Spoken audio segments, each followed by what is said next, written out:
Pemirsa, kita kembali lagi di program Bibi Talk Show dan Tulio juga masih membahas tentang tema dalam rangka menyukseskan PENAS KPNA 2017 yang tentunya juga untuk pelaksanaannya yang ke-15 ini yang dimana juga Aceh itu menjadi tuan rumah. Nah, Pak, kita juga melanjutkan lagi tentang kita melihat kondisi pangan gitu Pak ya, terutama di Aceh gitu yang kita juga mungkin yang semakin meninggi gitu. Nah, itu juga dipengaruhi oleh apa gitu Pak? Mungkin karena dari Bapak selaku di Balai Pengkajian Teknologi Pertanian gitu Pak. Apakah karena mungkin produksinya yang kurang atau juga mungkin karena hama atau kenapa itu bisa mahal gitu ya? Contohnya apa kira-kira? Nah, contohnya misalnya seperti tidak hanya cabai gitu Pak ya, mungkin harga-harga pertanian itu yang kalau di pasar mungkin biarpun sekarang udah normal tapi masih dalam taraf mahal gitu. Apakah mungkin karena sayur-sayur tertentu atau juga pangan-pangan tertentu itu yang mungkin tidak setiap tahun panennya lancar, mungkin itu yang jadi penyebab mahalnya atau Ya. Jadi secara umum kita lihat bahwa komoditi pertanian itu ada yang harganya fluktuasi dan tinggi sekali seperti cabai, ya, ya. benar Pak. Ya. Tapi ada juga komoditi-komoditi yang sudah menjadi tanggung jawab pemerintah, terutama pangan, ya misalnya kayak beras, jagung, kedelai, minyak makan dan sebagainya itu dikendalikan oleh pemerintah. Iya. Nah, sementara yang lain seperti cabai, tomat atau yang lain-lain sayuran dan sebagainya itu memang bergerak itu menurut mekanisme pasar tentunya. Jadi di saat stoknya kecil, permintaannya meningkat, jadi hukum ekonomi berlaku. Iya. Dan kita lihat juga pengalaman belakang, dimana kita lihat kalau harga-harga komoditi yang tinggi itu tidak semuanya dinikmati oleh petani, tapi oleh pedagang. Ini ada analisis ekonomi mengatakan bahwa hanya sebagian kecil, persentase kecil sekali, yaitu jatuhnya ke tingkat kesejahteraan petani. Iya. Ini yang sangat kita sedihkan. Benar. Ya. Jadi lebih banyak itu untungnya itu, marginnya itu adalah oleh pedagang. Ya, Nah, padahal pedagang itu hanya main beberapa menit saja. Iya, Ambil dari pedagang, jual lagi. Sementara petani kita dia butuh waktu paling kurang 3 bulan untuk merawat tanamannya. Belum lagi pengolahan tanah, kemudian proses pengolahannya sebagainya habis 4 bulan. Tetapi mereka harus menunggu dengan sabar, tapi harganya juga masih dipermainkan oleh pasar. Ini juga mungkin perlu dilihat secara lebih makro, ya, sehingga itu kita lihat kesejahteraan jangan kita hanya slogan saja untuk meningkatkan sejahtera petani, tetapi tidak didukung oleh kebijakan-kebijakan, tidak didukung oleh bagaimana kita memihak kepada kesejahteraan petani itu sendiri. Jadi dalam hal ini mulai pemerintah pusat, ya, pemerintah daerah harus bahu-membahu, ya, mengawasi di lapangan, ya, terhadap kemungkinan mungkin ada permainan, ada spekulan, ya, yang menimbun suatu komoditi, sehingga mereka keluarkan pada saat-saat kritis. Nah, ini kan kita menjelang Ramadan lagi, itu sudah lumrah seperti itu, dan dari tahun ke tahun itu terjadi. Semua komoditi bahan pangan itu merangkak naik. Iya, benar. Sebelum 2 minggu sebelumnya sudah ibu-ibu sudah mengeluh. Ini juga mana mungkin tiba-tiba satu komoditi hilang atau menipis, pasti ada permainan, ada penimbunan, ada ini. Makanya ini harus pihak berwajib, pihak berwenang harus tegas. Apabila ada terindikasi ada orang-orang yang mengambil kesempatan dalam kesempitan seperti itu.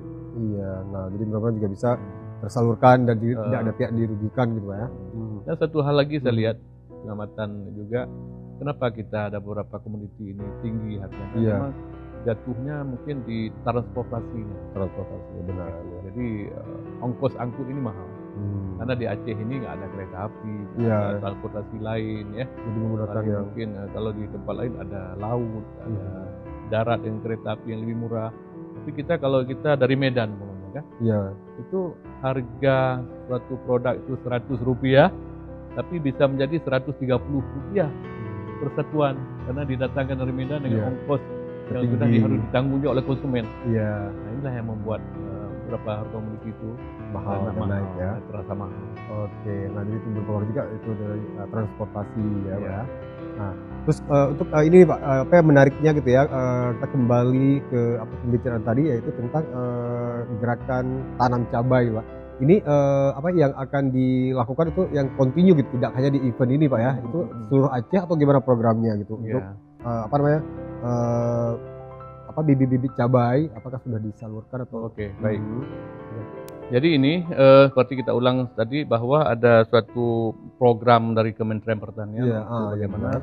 pemanfaatan lahan pertanian, terutama untuk lahan pekarangan, maksud saya ditanami oleh ibu-ibu gitu ya. Iya. Jadi ini programnya memang baru tahun 2016, 2016 lalu. 2017 ini baru berlanjut.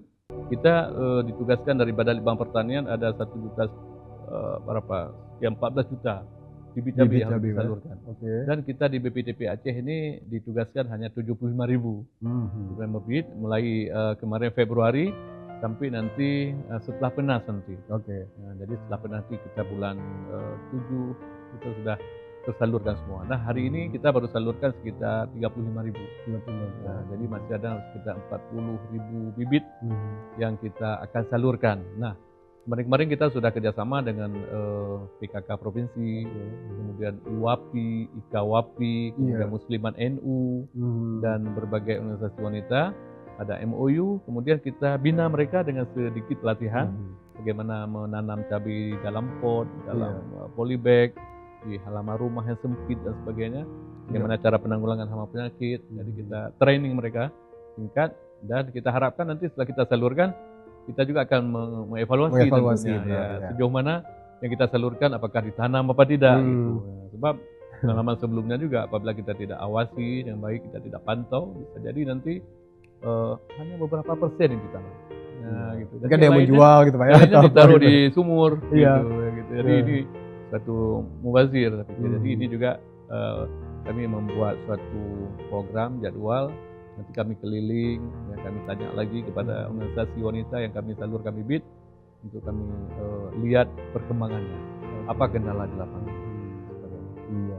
Nah terus kalau misalnya untuk yang menerima dari bibit ini yang merupakan program dari Kementerian Pertanian itu ada kategori khusus untuk masyarakat ekonomi ke bawah atau mungkin semua dapat gitu, apalagi kan dikonsumsi untuk lingkungan keluarga gitu ya. Nah itu ada kategori-kategori. Memang dalam petunjuknya pertama kita harus salurkan kepada organisasi wanita. Oke. Tidak mengenai kaya miskin. Iya benar. Yang penting bahwa semua pekarangan itu dimanfaatkan.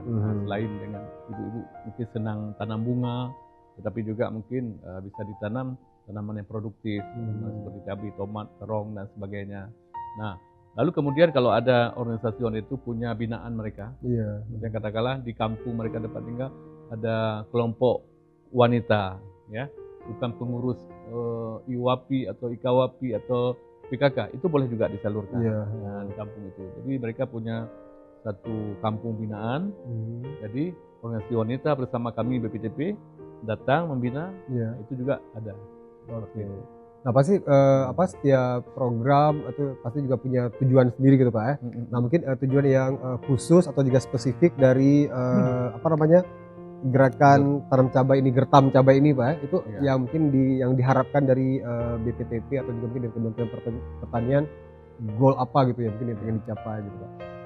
Yang pertama kita ada edukasi, bagaimana kita mendidik supaya ada hidup mandiri gitu kan, jadi tidak bergantung pada orang lain. Jadi di samping juga bisa memanfaatkan lahan-lahan yang tidak termanfaatkan selama ini. Nah, di samping juga mungkin ajang silaturahmi, di antara mereka juga, ya di samping itu kita memang tidak tujuannya melulu ke cabai. Nah, itu hanya gerakan tanam cabai, tapi sesungguhnya boleh diboboti lagi dengan satu kegiatan-kegiatan lain. Sampai itu ada arisan di sana, nanti ada mengundang penceramah dan sebagainya. Jadi itu efek samping yang positif yang bisa kita harapkan dari gerakan tanam cabai ini. Nah cukup bagus juga ya. Jadi dari sebuah gerakan dan itu juga bisa merangkul kegiatan-kegiatan lain gitu Pak ya. Oke, dan pemirsa jangan kemana-mana, kita juga akan kembali lagi tentunya juga di UB Talk Show, dan di segmen terakhir nanti kita juga akan lanjutkan perbincangan kita setelah pariwara berikut ini.